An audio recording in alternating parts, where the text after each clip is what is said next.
Hello,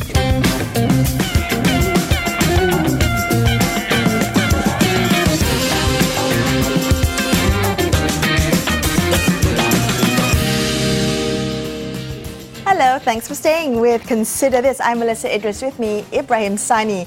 Now, here's what we want you to consider tonight. So, Airbnb has just released some findings from their internal data, and it turns out that last year, Airbnb guests spent some 583 million ringgit at restaurants and cafes in Malaysia. So, Airbnb now expects its guests to spend more than 878 million at local restaurants this year. This is great because the Ministry of Tourism has a 100 billion ringgit tourism receipt target for Visit Malaysia 2020.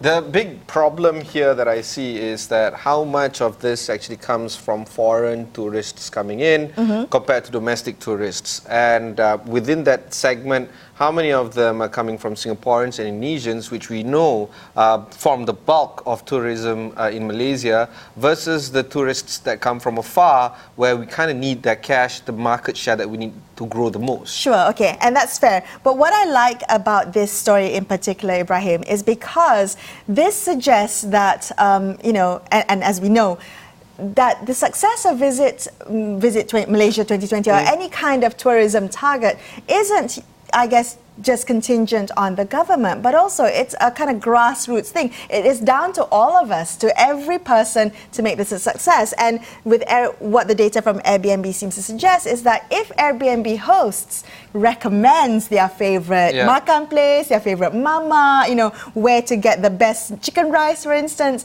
this actually increases the tourism spend and makes people, I feel, want to spend more time and more money in Malaysia. Because we all know that the best form of marketing is through word of mouth. Recommendations. That's right. There's some figures coming in from Airbnb. 84% of Airbnb hosts say they recommend restaurants and cafes to guests, and in turn driving more people to visit these kind of places that would have otherwise been missed. And therefore, you start to wonder, should you start to use, as in Tourism Malaysia or businesses start to use just Airbnb, hosts and guests to actually talk about their businesses. So have you ever been to an Airbnb where the host made a recommendation for you? I literally just did so 2 weeks ago because I was on a short holiday, and it was a fish and chips place. Was it a hole in the wall kind of place? It was. Yes, that's the best because kind. I was like, okay, so where is a good place to go? Go about and buy stuff and stuff like that. The host is like, just around the corner, turn left, turn right, third door on the street.